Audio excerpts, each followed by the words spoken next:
Оразаға қатысты жиі қойылатын сұрақтарға жауап.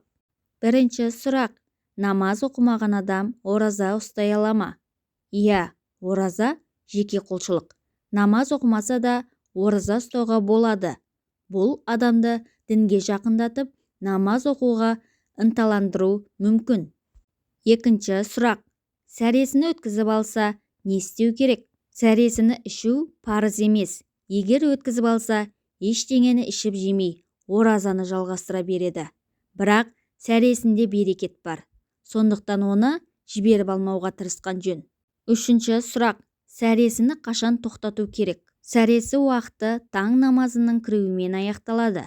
Күннің шығуына емес, таң намазының уақытына қарайды. Төртінші сұрақ: ұмытып ішіп жеп қойса, ораза бұзыла ма? Егер ұмытып ішіп жеп қойса, ораза бұзылмайды.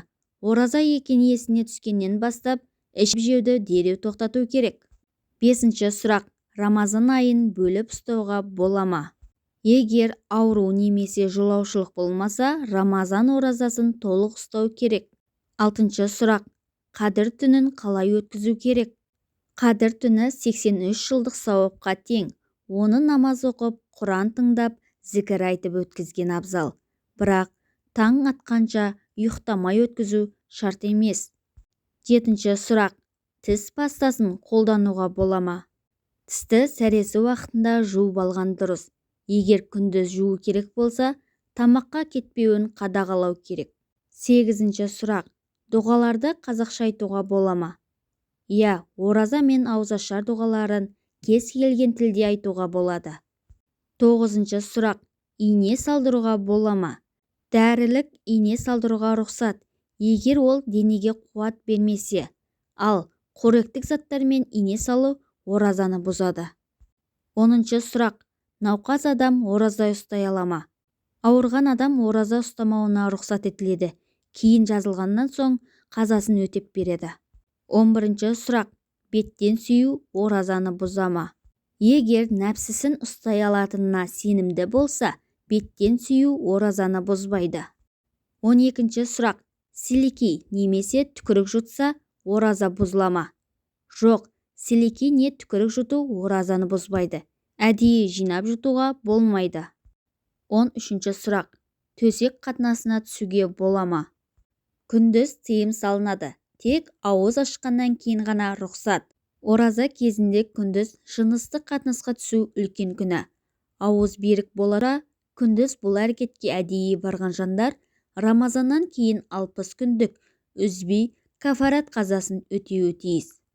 14-ші сұрақ: өзен көлге шомылуға бола ма?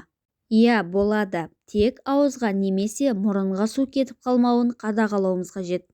15-ші сұрақ: әйелдер свеча қолданса, оразасы бұзыла ма? Иә, ораза бұзылады. Оны ауызашар уақытына қалдырған дұрыс.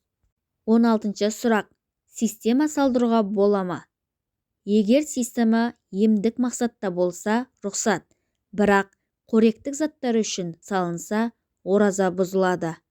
17-ші сұрақ: сағыз шайнау оразаны бұза ма?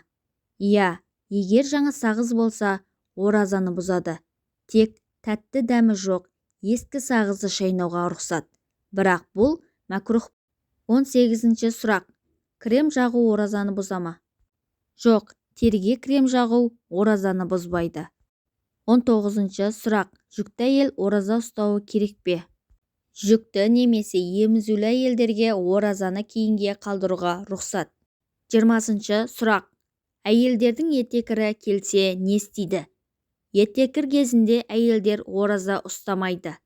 Кейін қазасын өтеп береді. 21-ші сұрақ: мисуак қолдануға бола ма?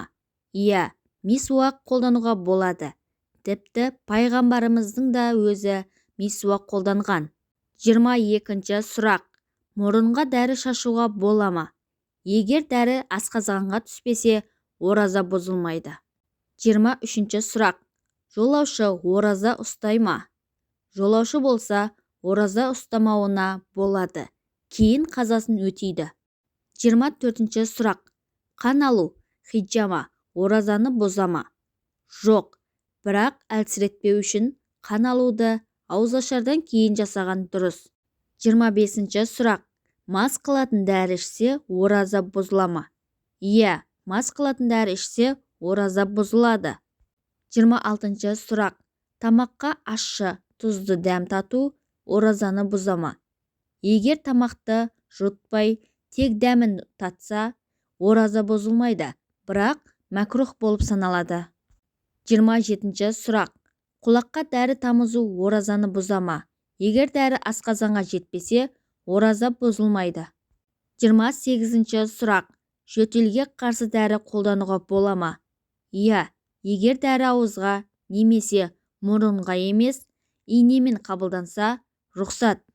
29-ші сұрақ. Құсу оразаны бұза ма? Егер құсу әдейі болмаса, ораза бұзылмайды.